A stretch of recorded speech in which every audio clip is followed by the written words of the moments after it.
Hello! My name is Tally Green. I'm a lion, and I'm actually going to be subbing your class for today.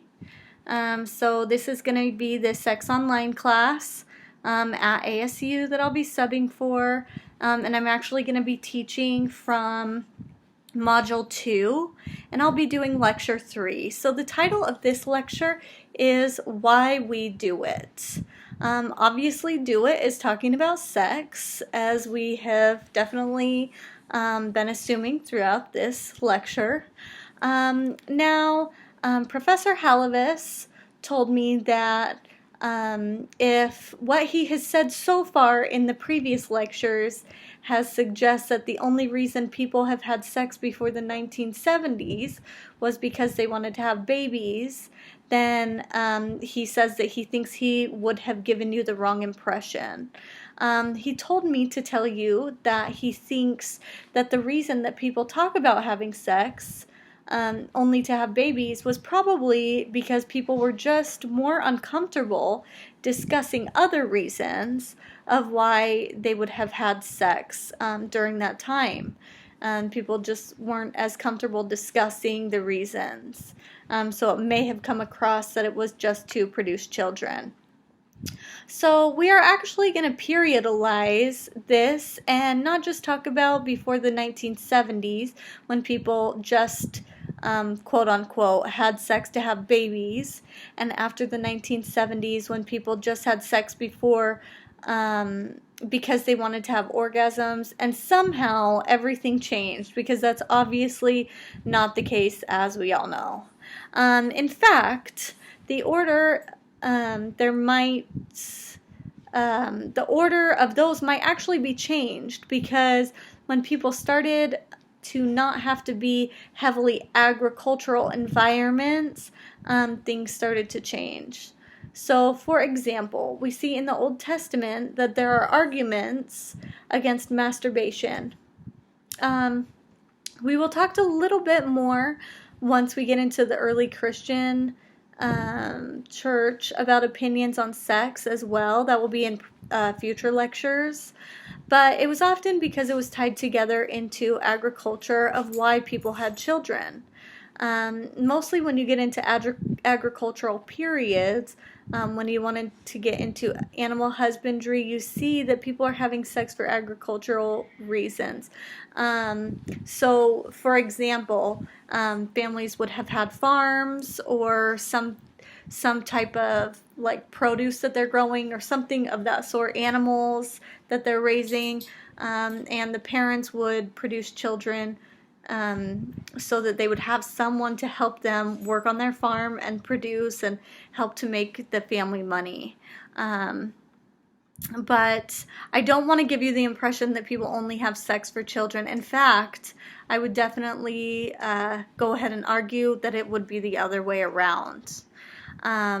So we have seen that in the past because, for example, the herbs for infertility. So in the past, people have used herbs so that they would not become pregnant, or even like the animal skins example, like when they used like pig bladders or other sort of animal bladders for condoms. So why would you go ahead and use these if you only wanted to procreate? Obviously you wouldn't. If you wanted to procreate, you wouldn't try and find a reason or a way to prevent that from happening. So the most obvious reason for sex is because it's physically pleasurable. We all know that. But also there are a bunch of other reasons for sex besides wanting to have children or because it's pleasurable. A few of them are because it can cement a relationship, whether that would be a loving relationship or a friendly relationship, even like friends with benefits relationships, we see this, or even in marriages we see this when we're cementing a relationship but not necessarily trying to have children. So there might be other reasons. They might do it because it is some kind of ritualistic expectation. So we see that currently in colleges and many other places. But it's kind of an an expectation. Did you get some on Friday night? Did you hang out with who, so and so? What did you guys do? So it's kind of an expectation. So we have seen that, I'm sure, at ASU. A lot of you have seen that. I know I have. Definitely the other lionesses, we talk about that in our free time. They might also do it because you need the money. So we have seen that in many cases and have talked about that in this class. It might be, unfortunately, it might be forced sex. That happens all over the world. We have seen many examples and cases of that. It might be religious sex, and that's something that we'll talk about in future lectures. And that could be for a number of different reasons. And it could be for power. And in many cases, it actually is for power. We can think of many examples of that. There's a whole range of reasons and ways people have sex. But if we look at the range, we see that, let's see. Okay, so back to power. We see power, for example, in the past, people have had sex with royalty to try and climb up that royalty ladder and maybe make that for their family name. Or, currently, celebrities. People will have sex with celebrities and try and get power from that. And it may make them feel more powerful to be able to do that. People have written books about that, and it has given them power and money from doing that. So that's a couple examples of that. But if we look at the range of how people have had sex, and we see this from historic art, that's how we have found out about that.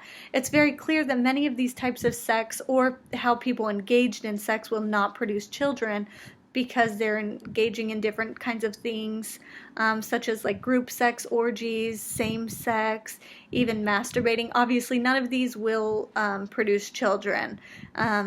So if we also look back at the technologies of pre-agricultural and very early civilization, you find depictions of men that had a lot of clothing that would suggest that they were well endowed, as well as women wearing lipstick that would also suggest similar things.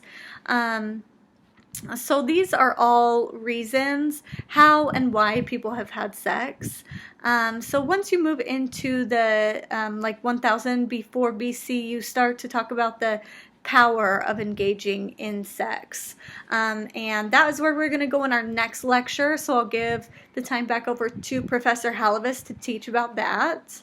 I want to thank you guys for letting me sub your class today, and I appreciate being here. So thanks for your time, and good luck. Get an A.